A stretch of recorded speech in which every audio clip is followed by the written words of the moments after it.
Hello everyone. आज हम surgery subject का हेमरॉइड्स या फिर पाइल्स क्या होता है इसे देखते हैं। तो पाइल्स पे श्योर शॉट 10 मार्क क्वेश्चन आता है। तो मैंने जितना नोट्स बनाया है या फिर मैं जितना इस वीडियो में बताने जा रहा हूँ उतना आपको स्पेसिफिक है 10 मार्क कवर करने के लिए। तो आपको 10 में से 8-9 तो आराम से मिल ही जाएंगे। तो चलिए स्टार्ट करते हैं हेमरॉइड्स ऑब्लिक पाइल्स या फिर पाइल्स। तो हेमरॉइड जो है वो दो शब्दों से बनकर मिलकर बना हुआ है, हेमा एंड रोज। हेमा का अर्थ होता है ब्लीड मतलब ब्लड निकलना, और रोज का अर्थ होता है फ्लोइंग मतलब ब्लीडिंग। दोनों मिला के ब्लीड प्लस फ्लोइंग मतलब ब्लीडिंग अर्थात हेमरॉइड्स। मतलब जिसमें खून खून का फ्लो होता है, मतलब ब्लड का फ्लो होता है, ब्लीडिंग होती है, उसे हेमरॉइड्स कहते हैं। अब पाइल्स किसे कहते हैं? तो पाइल्स मतलब पाइल। पाइल का अर्थ होता है पीला अर्थात बॉल। ये सारे जो है ये ग्रीक वर्ड्स है। तो पीला अर्थात बॉल होता है, इसे पाइल्स कहते हैं। आपको पता होगा कि पाइल्स मतलब एक ऐसा गांठ नुमा स्ट्रक्चर होता है, एक मस्सा टाइप होता है जिसके अंदर ब्लड रहता है। तो उसे इसीलिए इसको बॉल अर्थात पीला कहते हैं या फिर पाइल्स कहते हैं। तो हमने दोनों जो वर्ड्स है उनका मतलब समझ लिया। अब आसान भाषा में देखते हैं कि पाइल्स या फिर हेमरॉइड्स होता क्या है।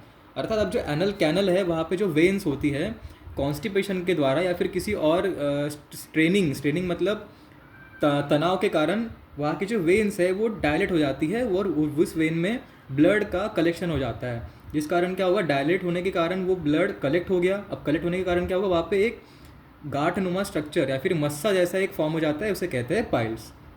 तो डेफिनेशन देखते हुए स्टार्ट करते हैं पाइल्स कि हेमरॉइड्स या फिर piles are dilated tortuous varicose vein occurring in relation to anus. मतलब हेमरॉइड्स क्या होता है, डायलेटेड होता है। डायलेटेड क्या, डायलेटेड वेन्स होती है। मतलब ऑलरेडी मैंने बताया कि वेन्स डायलेट हो जाती है। टॉर्चस अर्थात वो हो गई टेढ़ी मेढ़ी अर्थात एक दूसरे के अंदर गुथ जाती है।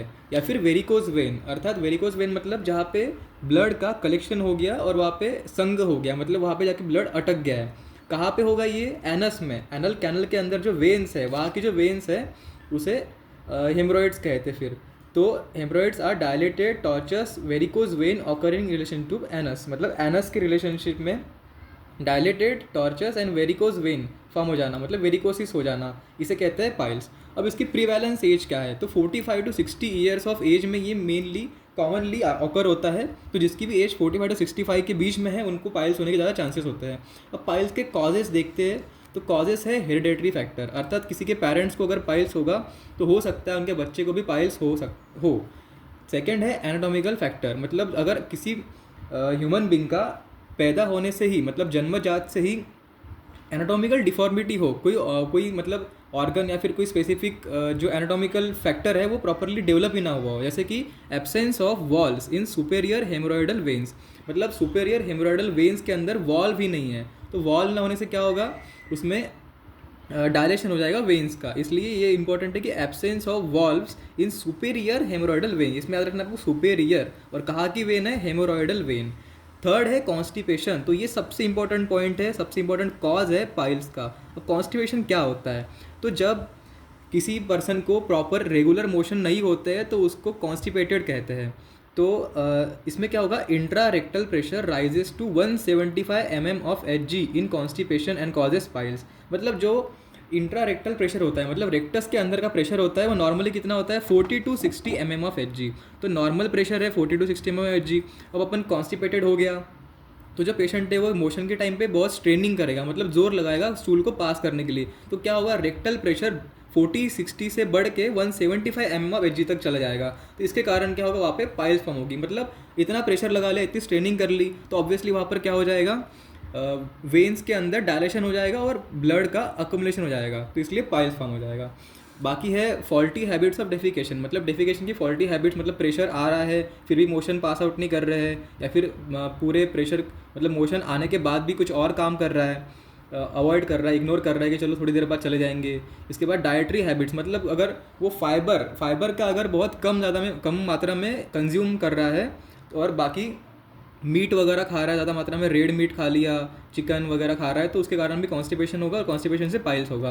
प्रोलॉन्ग स्टैंडिंग एंड सिटिंग, मतलब बहुत देर तक स्टैंडिंग मतलब खड़े होना या फिर किसी एक जगह पे बैठे रहने से भी होता है। ओवर परगेशन का अर्थ होता है डायरिया, अर्थात मतलब बहुत ज़्यादा मात्रा में अगर बार बार उसे डायरिया हो गया, उस कारण भी पाइल्स हो सकती है। IBS इन्फ्लामेटरी बोवेल सिंड्रोम, इस डिसीज़ में भी पाइल्स होने के चांसेस ज़्यादा रहते हैं। अदर कॉजेज है डायरिया, कोलाइटिस, व्हीकल राइडिंग, मतलब बहुत कंटिन्यूसली व्हीकल राइड किया तो भी, loss of muscle tone in old as, मतलब ओल्ड एज में, मतलब जो बुढ़े लोग होते हैं जिनकी एज हो गई है 60-70 आसपास हो गए हैं, तो उनमें ऑटोमेटिकली मसल का जो टोन है वो कम हो जाता है, मतलब उतनी उनकी इलास्टिसिटी नहीं रहती, स्पास्टिसिटी नहीं रहती, तो automatically loss of muscle tone in old age. Obese person में होता है, कोई रेक्टल सर्जरी हो गई और उसमें iatrogenic कुछ फॉर्म हो गया तो उसमें भी हो सकता है पाइल्स। एनल इंटरकोर्स, मतलब एनल इंटरकोर्स करने से भी पाइल्स हो सकता है। सीए रेक्टम, मतलब कार्सिनोमा ऑफ रेक्टम से भी हो सकता है। प्रेगनेंसी के अंदर भी होता है, ये भी इंपॉर्टेंट पॉइंट है। और प्रोस्टेट अगर इनलार्ज हो गया किसी मेल में तब भी उसे पाइल्स हो सकता है। अब हम देखते हैं क्लासिफिकेशन ऑफ पाइल्स, मतलब पाइल्स को क्लासीफाई कैसे किया, मतलब टाइप्स कैसे बताया है। तो पहला क्लासिफिकेशन है एनाटॉमिकल पोजीशन के अकॉर्डिंग, मतलब अकॉर्डिंग टू एनाटॉमिकल पोजीशन। इसमें दो आते हैं, इंटरनल एंड एक्सटर्नल पाइल्स। अब इंटरनल पाइल्स क्या होता है? This type of haemorrhoids lie with in anal canal, it is covered by mucus membrane, this is bright red और ब्लूइश इन कलर। अब हम देखते हैं इंटरनल एंड एक्सटर्नल पाइल्स होता क्या है। तो इंटरनल पाइल्स क्या होता है? जैसे ये अपनी हो गई एनल कैनल, जो ये बनाई है मैंने एनल कैनल, ये हो गया इंटरनल स्पिंक्टर, ये हो गया एक्सटर्नल स्पिंक्टर। ठीक है, इसमें स्पिंक्टर का भी बहुत इंपॉर्टेंट रोल है। Internal sphincter, external sphincter. जो ये एनल कैनल है, इसके अंदर क्या हो गया, स्ट्रेनिंग के कारण एक डायलेटेशन हो गया वेन्स का, तो वेन डायलेट हो गई तो क्या होगा, पाइल मास फॉर्म होगा। तो ये जो बनाया हुआ है यहाँ पे, ये इंटरनल हेमोरॉइड्स है, मतलब अंदर है, एनल कैनल के अंदर बनाई गई है। और ये जो है, तो ये होगी यहाँ पे एनल कैनल खत्म। अब ये जो है, ये क्या हो गया, डायलेट हो गई, लेकिन ये बाहर की तरफ है, तो इसे कहेंगे एक्सटर्नल हेमोरॉइड। तो यही इंपॉर्टेंट डिफरेंशिएशन था, इंटरनल हेमोरॉइड जो कैनल के अंदर है, और जो एक्सटर्नल हेमोरॉइड्स है वो कैनल के बाहर है। अब हम देखते हैं कि क्या है इंटरनल हेमोरॉइड्स के क्लिनिकल फीचर्स। तो ये क्या होगी, म्यूकस मेम्ब्रेन से कवर्ड रहेगी। ठीक है, lies with in anal canal, मतलब अंदर रहेगी, म्यूकस मेम्ब्रेन से कवर्ड रहेगी। एंड इसमें ब्राइट रेड और ब्लूइश इन कलर होगा। जो मस्सा फॉर्म होगा, जो गांठ नुमा स्ट्रक्चर फॉर्म होगा, वो रेड होगा, ब्राइट रेड या फिर ब्लूइश कलर का होगा। अब एक्सटर्नल पाइल्स में क्या होता है, this are situated outside of anal orifice, मतलब ओपनिंग, मतलब अभी मैंने बताया आपको डायग्राम में कि ओपनिंग के बाहर सिचुएटेड रहती है। It is covered by skin, ये क्या है, स्किन से कवर्ड है। ये कहाँ कवर्ड थी, इंटरनल वाली म्यूकस मेम्ब्रेन से, ये क्या है, स्किन से। Through which blue veins are seen, मतलब जिसके थ्रू ब्लू वेन्स दिखेंगी, उसमें क्या था, रेड या फिर ब्लू, इसमें ब्लू ही रहेगी। तो ये आपको याद रखना है, इंटरनल हेमोरॉइड्स और एक्सटर्नल हेमोरॉइड्स के डिफरेंशिएशन। अब हम देखते हैं सेकंड क्लासिफिकेशन, जो कि है पैथोलॉजिकल एनाटॉमी के अकॉर्डिंग, मतलब अकॉर्डिंग टू पैथोलॉजिकल एनाटॉमी। इसमें भी दो टाइप्स होते हैं, प्राइमरी एंड सेकेंडरी। अब प्राइमरी हेमोरॉइड्स किसे कहते हैं, जब पाइल का जो मास है, मतलब जो गोला है या फिर जो गांठ नुमा स्ट्रक्चर है, वो अगर 3, 7, 11 ओ क्लॉक पोजिशन में होगा तो इसे कहते हैं प्राइमरी हेमोरॉइड्स। मतलब 3, 7, 11 का अर्थ होता है कि आप देख सकते हैं कि क्लॉक की पोजीशन है, अब क्लॉक में 3 पे, 7 पे और 11 पे जो मैंने डॉट लगाया है, ये क्या हो गया, प्राइमरी। अगर यहाँ पे इस पोजीशन में अगर पाइल मास होगा तो इसे कहेंगे प्राइमरी हेमोरॉइड्स। अब ये कैसे समझना है कि ये क्लॉक पोजीशन है, मतलब कोई पेशेंट जो है वो सुपाइन लेटा है और फिर उसको हमने लिथोटॉमी पोजीशन में कन्वर्ट कर दिया, मतलब चेंज कर दिया कि हाँ, अब उसके अकॉर्डिंग क्या होगा, ये उसकी एंटेरियर साइड होगी और ये पोस्टीरियर साइड होगी। तो कोई पेशेंट ऐसा लेटा हुआ होगा तो ऑब्वियसली ऐसे उसके ऐसे पैर रहेंगे, तो इससे आप समझ सकते हैं कि हाँ, कोई पेशेंट ऐसे लेटा हुआ है, तो ये हो गई उसकी पोजीशन। तो 3, 7 एंड 11 प्राइमरी हेमोरॉइड्स। अब सेकेंडरी क्या होता है, 2, 5, 9 एंड 12 ओ क्लॉक पोजीशन में होता है, अर्थात जो 2 बजे की पोजीशन है, 5 बजे की पोजीशन है, 9 की है और 12 की है, तो ये हो गए सेकेंडरी हेमोरॉइड्स। अब आते हैं third classification according to prolapse. ये बहुत इंपॉर्टेंट क्लासिफिकेशन है, इसमें 4 डिग्रीज आती है, first degree, second degree, third degree and fourth degree. अब ये होता क्या है, प्रोलैप्स मतलब क्या, प्रोलैप्स मतलब जो एनल कैनल का जो मास है, एनस है, वो बाहर निकलना, इसे कहते हैं प्रोलैप्स। अब फर्स्ट डिग्री प्रोलैप्स में मतलब फर्स्ट डिग्री हेमोरॉइड्स में होता क्या है, तो फर्स्ट डिग्री में क्या होगा, this piles bleed but do not prolapse outside anal canal. मतलब ये जो पाइल मास है ये ब्लीड होगा, मतलब खून तो आएगा, लेकिन एनल कैनल मतलब ओपनिंग, एनस ओपनिंग से बाहर प्रोलैप्स नहीं होगा, मतलब नीचे नहीं निकलेगा। ये हो गया फर्स्ट डिग्री हेमोरॉइड। अब सेकंड डिग्री क्या होता है, तो सेकंड डिग्री हेमोरॉइड्स क्या होता है, this piles prolapse outside anal canal during defecation and reduces spontaneously. मतलब क्या होगा, ये जो पाइल मास है, ये जब आप मोशन जाएगा कोई पेशेंट, मतलब डेफिकेशन के टाइम पे ये बाहर निकल जाएगा, प्रोलैप्स हो जाएगा कैनल से, लेकिन जैसे ही बाहर निकला और मोशन पास आउट हो गया तो ऑटोमेटिकली स्पॉन्टेनियसली वापस रिड्यूस होकर अंदर चला जाएगा। तो ये हो गया सेकेंड डिग्री हेमोरॉइड्स। अब है थर्ड डिग्री हेमोरॉइड्स। तो this piles prolapse outside anal canal during defecation and requires pushing back manually. अर्थात सेकेंड डिग्री जैसे ये डेफिकेशन के टाइम पे बाहर तो आएगा, मतलब प्रोलैप्स तो होगा, एनस जो एनल कैनल के जो पाइल मास है वो बाहर तो निकलेगी, लेकिन अब इसको पहला वाला क्या हो रहा था, सेकंड डिग्री वाला ऑटोमेटिक जा रहा था अंदर, लेकिन इसमें मैन्युअली मतलब खुद से इसको अंदर पुश करना पड़ रहा है, अंदर ढकेलना पड़ रहा है, ये हो गया थर्ड डिग्री। और अब फोर्थ डिग्री में क्या होगा, तो this piles permanently prolapse outside of anal canal, मतलब ये परमानेंटली एक बार अगर ये बाहर प्रोलैप्स हो गया पाइल मास तो ये वापस अंदर जाएगा नहीं, ये परमानेंटली बाहर का बाहर ही रहेगा। अब इसमें एक मेन पॉइंट है, the vascular haemorrhoids are caused by straining at time of defecation. मतलब जो वैस्कुलर हेमोरॉइड्स है वो क्यों होगा, जब आप डेफिकेशन के टाइम पे स्ट्रेनिंग करोगे, बहुत ज़्यादा प्रेशर लगाओगे, तब वैस्कुलर हेमोरॉइड्स होगा। ठीक है, अब हम देखते हैं क्लिनिकल फीचर ऑफ हेमोरॉइड्स। तो ये कॉमन ही है, सबके लिए कॉमन है, primary, secondary, third degree, fourth degree, सबके लिए, इंटरनल एक्सटर्नल के लिए। अब क्लिनिकल फीचर में क्या है, सबसे मेन क्लिनिकल फीचर है इसका bleeding. It is first and earliest symptom, bright red blood में अपीयर ड्रॉप बाय ड्रॉप। मतलब इसमें मेन इंपॉर्टेंट क्या है, ब्राइट रेड, मतलब जो है ना रेड का ब्लड का कलर जो होगा वो ब्राइट रेड होगा, काला काला नहीं होगा, एकदम प्योर ब्लड निकलेगा। और sometimes patient complains that it splashes the pan. Pan का अर्थ होता है जो अपना जहाँ अपन मोशन करते हैं, जो भी कमोड वगैरह जो होता है जब पे अपन मोशन जाते हैं, तो उस पैन एरिया में ज़ोर से एकदम से स्प्लैश होगा, मतलब जो वेन्स है वो फट जाएगी और बहुत सारा ब्लड स्प्लैश आउट हो जाएगा और वो साफ साफ पेशेंट को पैन में दिखेगा। इसके बाद है द ब्लीडिंग इज़ पेनलेस, जो ब्लीडिंग है उसमें पेन नहीं होता है। एंड ऑकर्स विद डेफिकेशन, मतलब जब मोशन जाओगे आप तब आपको पेन ब्लीडिंग होगी, लेकिन उसमें पेन बहुत कम होगा या फिर नहीं होगा। सेकेंड है प्रोलैप्स, हमने देखा उसका क्लासिफिकेशन, तो प्रोलैप्स होगा, पाइल मास बाहर निकलेगा। थर्ड है पेन। अब मैंने आप बोलोगे कि आप अपने पेनलेस बताया, आपने पेन क्यों बता रहे हो, पेन होगा लेकिन कब, तो it is not characteristics of hemorrhoid, मतलब ये कैरेक्टरिस्टिक्स है नहीं, unless this are associated with thrombosis.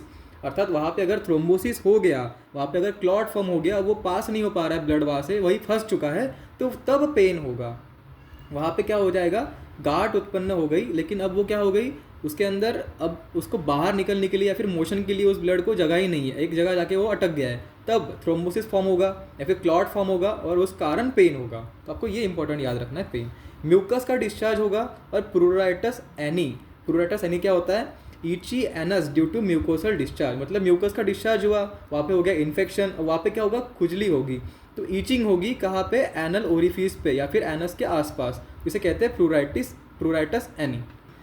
Other symptoms क्या हो गए, अनीमिया होगा, ऑब्वियस है, अगर रोज़ रोज़ ब्लड निकल रहा है, ब्लड स्प्लैश आउट हो रहा है, तो अनीमिया होगा, पेशेंट के अंदर हीमोग्लोबिन खून कम हो जाएगा। एक्सर्शन होगा, मतलब बहुत ज़्यादा थक जाएगा वो। डिजीनेस होगी, मतलब अब खून हो गया कम, अनीमिया हो गया तो चक्कर जैसा लगेगा, उसे लगेगा सर घूम रहा है, ऐसा लग रहा है चक्कर आएंगे, गिर जाऊँगा। पैलार एंड लिथार्जी, मतलब बहुत ज़्यादा थकान हो गया। अब इसको डायग्नोज कैसे करते हैं, इसमें हम करेंगे सबसे पहले इंस्पेक्शन। तो इंस्पेक्शन में क्या होगा, second degree piles are only visible at anal verge when patient strain. हमने देखा था कि सेकंड डिग्री पाइल्स में, सेकंड डिग्री हेमोरॉइड्स में पाइल जब डिफिकेशन करते हैं तब वो बाहर आता है, लेकिन वो ऑटोमेटिकली अंदर चला भी जाता है। तो इंस्पेक्शन के टाइम पे क्या होगा, सेकंड डिग्री पाइल्स दिखेगा एनल वर्ज में जब पेशेंट स्ट्रेन करेगा। Third degree piles are prolapsing mass in outer part, मतलब ये क्या परमानेंटली बाहर आ जाएगा, इसलिए थर्ड डिग्री पाइल साफ साफ दिखेगा। अब पाल्पेशन करने पे क्या होगा, मतलब पीआर एग्जामिनेशन करेंगे, पर रेक्टल एग्जामिनेशन करने पे हमने पीआर कर दिया, तो एनल कैनाल में हमें एक गांठ नुमा स्ट्रक्चर हमारे उंगलियों पे फील होगा, एक कड़क कड़क सा एक मास फील होगा, बॉल जैसा, उसमें हमें समझ जाएगा कि ये शायद पाइल्स हो सकता है।